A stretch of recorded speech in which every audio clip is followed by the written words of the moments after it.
નમસ્કાર મિત્રો, સ્ટોરી સાંભળવા માટે આવ્યા છો? ચાલો સ્ટોરીની શરૂઆત કરી। મારું નામ દિનેશ છે।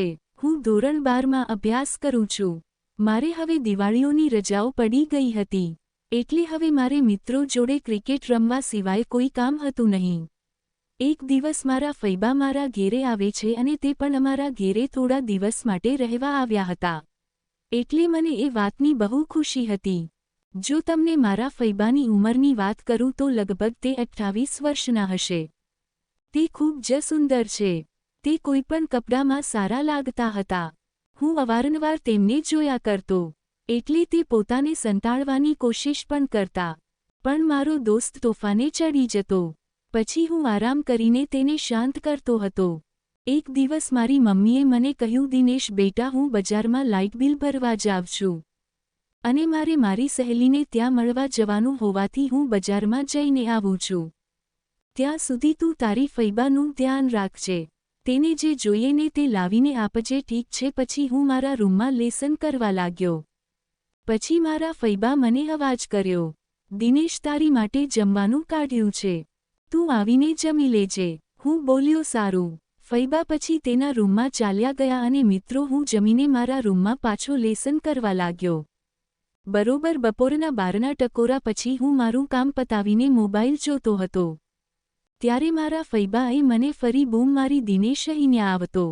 તો હું ગયો તો ફૈબા તો સિલ્કી ગાઉન પહેરી મસ્તીથી આરામ કરતા હતા। મને કહ્યું, દિનેશ દીકરા, આજે મારી કમરમાં ખૂબ જ દુખે છે, તું માલિશ કરી આપને। મેં કહ્યું, હા લાવો, કેમ નહીં, હું તમને માલિશ કરી આપું।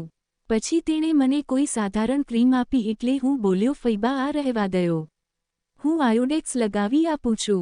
પછી હું આયોડેક્સ મારી ફૈબાને લગાવતો હતો, એટલે તેણે કહ્યું, દિનેશ થોડીક કમરના ઉપરના ભાગમાં લગાવ। હું ત્યાં લગાવવા લાગ્યો એટલે મારો હાથ ઠેકાણે અડવા લાગ્યો। તેમના પોચા મને સ્પર્શ થઈ રહ્યા હતા, એટલે હું બરાબર સમજી ગયો હતો। દિનેશ બેટા, આજે તારે બરાબર મેળ છે।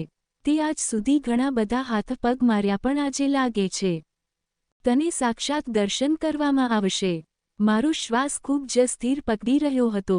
પછી ફૈબા સીધા થઈ ગયા અને કહ્યું, ઘૂંટણમાં પણ થોડીક માલિશ કર।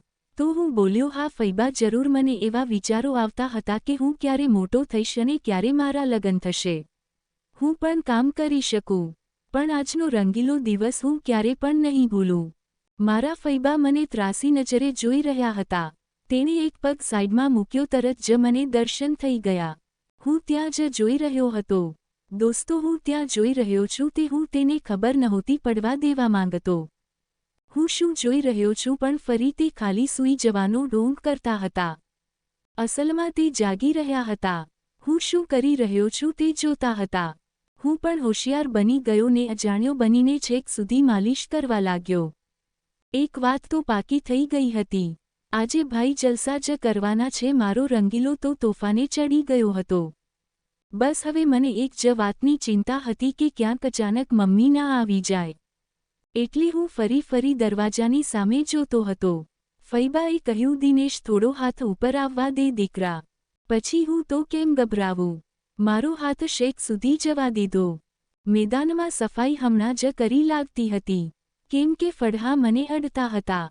તે મને એકદમ તીખી નજરે તાકી રહ્યા હતા, એટલે હું થોડો ગભરાઈ ગયો। તે બોલ્યા, દિનેશ બેટા, આજે તમે ગયા, જો આજે ફઈ મમ્મીને બધી વાત કરી દેશે તો તને મેથીપાક બરાબર આપશે।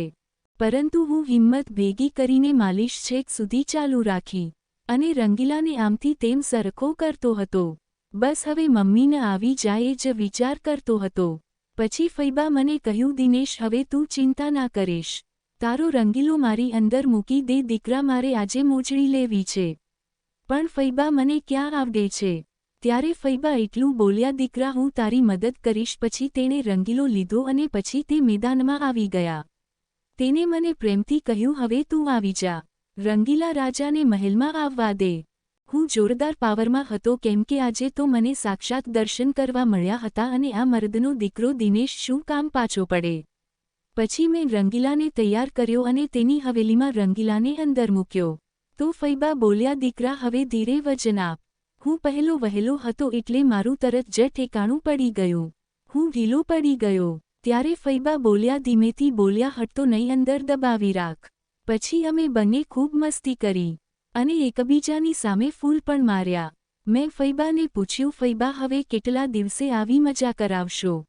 ફૈબાએ કીધું, રોજ આવી જજે, તારી માટે તો હું કાયમ તૈયાર જ રહીશ. આવી જ વાર્તા સાંભળવા માટે ચેનલને સબસ્ક્રાઇબ કરજો દોસ્તો. ધન્યવાદ.